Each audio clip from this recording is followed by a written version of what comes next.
চাচা ফাসনিয়া চাচাম আৰু মই জহিৰুল ইছলাম ৰাজ্যত 2 দিনীয়া চকা বন্ধৰ আহ্বান জনাইছে মটৰ শ্ৰমিক সন্থা তথা মালিক পক্ষৰ উপৰি যৌথ মঞ্চই সম্পূৰ্ণ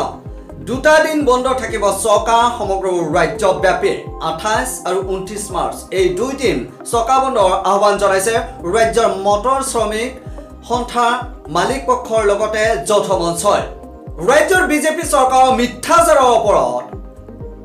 ক্ষুব্ধ হৈ পৰিছে ৰাজ্যৰ মটৰ শ্ৰমিকসকল আৰু মালিক পক্ষই কিয়নো কোভিড কালত ৰাজ্যৰ বিজেপি চৰকাৰে মটৰ শ্ৰমিক আৰু মালিক পক্ষক তেখেতসকলে ক্ষতিপূৰণ দিয়াৰ কথা ঘোষণা কৰিছিল কিন্তু এতিয়ালৈকে সেই ক্ষতিপূৰণ আদায় দিয়া নাই যাৰ ফলত ক্ষুব্ধ হৈ পৰিছে ৰাজ্যৰ মটৰ শ্ৰমিকসকলৰ উপৰি মালিক পক্ষ আমি জনাইছো এমহতৰ গুৰুত্বপূৰ্ণ খবৰ ৰাজ্যত সম্পূৰ্ণ 2টাকৈ দিন স্তব্ধ হৈ পৰিব সমগ্ৰ ৰাজ্যত বন্ধ থাকিব যান বাহন চলাচল চকা বন্ধৰ আহ্বান জনাইছে 2টা দিন 28 আৰু 29 মাৰ্চ এই 2টা দিন বন্ধ থাকিব সমগ্ৰ ৰাজ্যৰ চকা কোনো ধৰণৰ যাতায়াত ব্যৱস্থা নাথাকিব সমগ্ৰ ৰাজ্যত যাতায়াত ব্যৱস্থা ব্যাহত হৈ পৰিব স্তব্ধ হৈ পৰিব সমগ্ৰ ৰাজ্য আৰু ইয়াৰ কাৰণে দায়ী কোন হ'ব এতিয়া প্ৰশ্ন উত্থাপন হৈছে যে দায়ী কোন হ'ব কাৰণ 2টা দিন যদি ৰাজ্য স্তব্ধ হৈ পৰে তেতিয়াহ'লে বিস্তৰ ক্ষতি হ'ব সমগ্ৰ ৰাজ্যৰ উপৰি ৰাজ্যবাসী সাধাৰণ জনতাৰ কিয়নো কোভিড কালত ৰাজ্যৰ জনসাধাৰণক মাতমাৰ ফুটাইছে মহামাৰী কোভিডে আৰু যাৰ ফলত জুৰুলা হৈ পৰিছে ৰাজ্যৰ জনসাধাৰণ তেনে ক্ষেত্ৰত যদি সম্পূৰ্ণকৈ 2টা দিন চকা বন্ধ থাকে তেতিয়াহ'লে ৰাজ্যৰ জনসাধাৰণৰ বিস্তৰ ক্ষতি হ'ব আনকি সমগ্ৰ ৰাজ্য যদি বন্ধ থাকে সমগ্ৰ ৰাজ্যত যদি চকা নুঘূৰে তেতিয়াহ'লে ৰাজ্য চৰকাৰৰ বিস্তৰ ক্ষতি হ'ব কাৰণ বিভিন্ন অত্যাৱশ্যকীয় সামগ্ৰী গাঁৱৰ পৰা চহৰৰ পৰা ইখন জিলাৰ পৰা আনখন জিলালৈ স্থানান্তৰিত হয় এক্সপৰ্ট ইম্পৰ্ট হয় আৰু যদি এই 2টা দিন এক্সপৰ্ট আৰু ইম্পৰ্ট নহয় তেতিয়াহ'লে কিন্তু বিস্তৰ ক্ষতি হোৱাৰ সম্ভাৱনা প্ৰকট আৰু ক্ষতি হ'বই আৰু ইয়াৰ বাবে দায়ী কোন হ'ব ৰাজ্যৰ বিজেপি চৰকাৰে কোভিড কালত মটৰ শ্ৰমিক আৰু মালিক পক্ষক ক্ষতিপূৰণ দিয়াৰ কথা ঘোষণা কৰিছিল কিন্তু এতিয়ালৈকে তেওঁলোকক কোনো ধৰণৰ ক্ষতিপূৰণ দিয়া নাই এতিয়া প্ৰশ্ন উত্থাপন হয় যে ক্ষতিপূৰণ যদি চৰকাৰে দিলেহেঁতেন মটৰ শ্ৰমিক আৰু মালিক পক্ষক তেতিয়াহ'লে তেওঁলোকে এই বন্ধৰ আহ্বান নজনালেহেঁতেন এই বন্ধৰ আহ্বান জনোৱাৰ এটা উদ্দেশ্য যে ৰাজ্য চৰকাৰে যি ক্ষতিপূৰণ ঘোষণা কৰিছিল দিয়াৰ কথা আছিল তেওঁলোকক এতিয়ালৈকে দিয়া নাই যাৰ ফলত তেওঁলোকে এই বন্ধ ঘোষণা কৰিছে এই 28 আৰু 29 মাৰ্চ 2টা দিন সৰ্বমুঠ 48 ঘণ্টা সময় ইমান দীঘলীয়া এটা সময় যেতিয়া বন্ধ থাকিব তেতিয়াহ'লে ৰাজ্যৰ প্ৰায় 3 কোটি 30 লাখ জনতাৰ কিমান ক্ষতি হ'ব অফিচ আদালত কোৰ্ট কাছাৰী কাৰ্যালয়ৰ পৰা আদি কৰি বজাৰ সমাৰ সকলোতে মানুহ নিত্য প্ৰয়োজনীয় সামগ্ৰীৰ পৰা আদি নিত্য প্ৰয়োজনীয় কাম কাজৰ কাৰণে তেখেতসকল যাতায়াত কৰিব লগা হয় সেয়া ব্যাহত হৈ পৰিব যাৰ ফলত ৰাজ্যত কোটি কোটি টকাৰ লোকচান হ'ব জনসাধাৰণৰ কোটি কোটি টকা লোকচান হ'ব ৰাজ্য চৰকাৰৰ ৰাজভঁৰালৰ ক্ষতি হাতৰ হ'ব আৰু ইয়াৰ আঁৰত ইয়াৰ দায়ী কোন ল'ব কোনে ইয়াৰ ভাৰ গ্ৰহণ কৰিব কিয়নো ৰাজ্য চৰকাৰে যিখিনি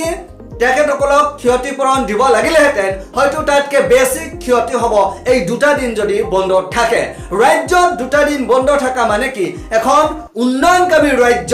এখন পিছ পৰি থকা ৰাজ্য আৰু এই ৰাজ্যত যদি সম্পূৰ্ণ 48 ঘণ্টা সময় চকা বন্ধ থাকে তেতিয়াহ'লে ৰাজ্যবাসীৰ কি অৱস্থা হ'ব পাৰে চিন্তা কৰক আপোনালোকে এতিয়া আমি আৰু এটা কথা স্পষ্ট কৰি দিছোঁ মটৰ শ্ৰমিক আৰু মালিক পক্ষ তথা যৌথ মঞ্চই যি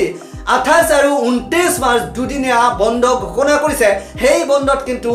নিত্য প্ৰয়োজনীয় আৰু বিশেষ সেৱাসমূহ তেখেতসকলে ৰেহাই দিছে অৰ্থাৎ যদি কোনোবা ৰোগী আছে তেওঁলোকে যদি হস্পিটালত যাব লগা হয় তেতিয়াহ'লে তেওঁলোকে যাব পাৰিব তেনেকুৱা ধৰণৰ বিশেষ সেৱাসমূহ তেখেতসকলে এই বন্ধৰ পৰা ৰেহাই দিছে বুলি তেখেতসকলে উল্লেখ কৰিছে আমি প্ৰশ্ন উত্থাপন কৰিছো যে এই 2 দিন যদি চকা বন্ধ থাকে তেতিয়াহ'লে মটৰ শ্ৰমিক তথা মালিক তথা যৌথ মঞ্চই দায়িত্ব গ্ৰহণ কৰিব নে অসম চৰকাৰে তাৰ দায়িত্বভাৰ ল'ব লাগিব ৰাজ্যৰ ইমান ডাঙৰ এটা ক্ষতি ৰাজ্যৰ জনসাধাৰণৰ এই ডাঙৰ ক্ষতিৰ দায়ভাৰ কোনে গ্ৰহণ কৰিব কিয়নো ৰাজ্য চৰকাৰে কোভিড কালত শ্ৰমিক মটৰ শ্ৰমিক তথা মালিক পক্ষৰ লগতে এই শ্ৰমিকসকলক যি ক্ষতিপূৰণ দিয়াৰ কথা ঘোষণা কৰিছিল এতিয়ালৈকে তেওঁলোকক ক্ষতিপূৰণ দিয়া নাই যদি দিলেহেঁতেন তেতিয়াহ'লে আজি তেওঁলোকে কিন্তু এই বন্ধ ঘোষণা নকৰিলেহেঁতেন আৰু বন্ধ যদি নহ'লেহেঁতেন তেতিয়াহ'লে ৰাজ্যৰ এই কোটি কোটি টকা ক্ষতি তথা লোকচান ভৰিব লগা নহ'লহেঁতেন ইয়াৰ কাৰণে দায়ী কোন হ'ব চৰকাৰ নিশ্চিতভাৱে চৰকাৰ হ'ব দায়ী চৰকাৰে আজি যদি তেখেতসকলক এই ক্ষতিপূৰণ যিখিনি ঘোষণা কৰিছিল সেইখিনি যদি দিলেহেঁতেন তেতিয়াহ'লে নিশ্চিতভাৱে আজি বন্ধ নহ'লহেঁতেন আজি বন্ধৰ ফলত কোটি কোটি টকা যি লোকচান হ'ব তাৰ কাৰণে কিন্তু চৰকাৰে দায়ভাৰ ল'ব লাগিব এহাতে চৰকাৰে চিন্তা কৰক যে 2 ধৰণৰ ক্ষতি আজি ৰাজ্যবাসীয়ে ভৰিব লগা হৈছে চৰকাৰে যদিহে সে ধৰি লওক যে 10 কোটি টকা তেওঁলোকক ক্ষতিপূৰণ দিব লগা কথা আছিল 10 কোটি টকা যদি আদায় দিলেহেঁতেন আজি 2 দিন যদি দুটাকৈ দিন যদি 48 ঘণ্টা সময় যদি ৰাজ্য বন্ধ থাকে তেতিয়াহ'লে কোনপক্ষে 50 কোটি 100 কোটি টকা লোকচান ভৰিব লগা হ'ব অৰ্থাৎ লোকচান হ'ব ৰাজ্যৰ 3 কোটি 30 লাখ জনতাৰ লোকচানকে ধৰি ৰাজ্যৰ যি যাতায়াত ব্যৱস্থা এক্সপৰ্ট ইম্পৰ্ট ৰাজ্য চৰকাৰৰ যি ক্ষতি সম্পূৰ্ণ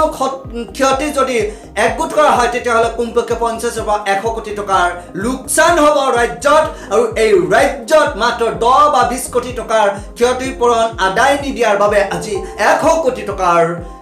লোকচান হৈব লগা হৈ আছে এইখন বিজেপি চৰকাৰৰ কাৰণে এই বিজেপি চৰকাৰৰ মিথ্যাচাৰৰ ওপৰত ক্ষিপ্ত হয় মটৰ শ্ৰমিক তথা মালিক তথা যৌথ মঞ্চই এই দুদিনীয়া বন্ধ ঘোষণা কৰিছে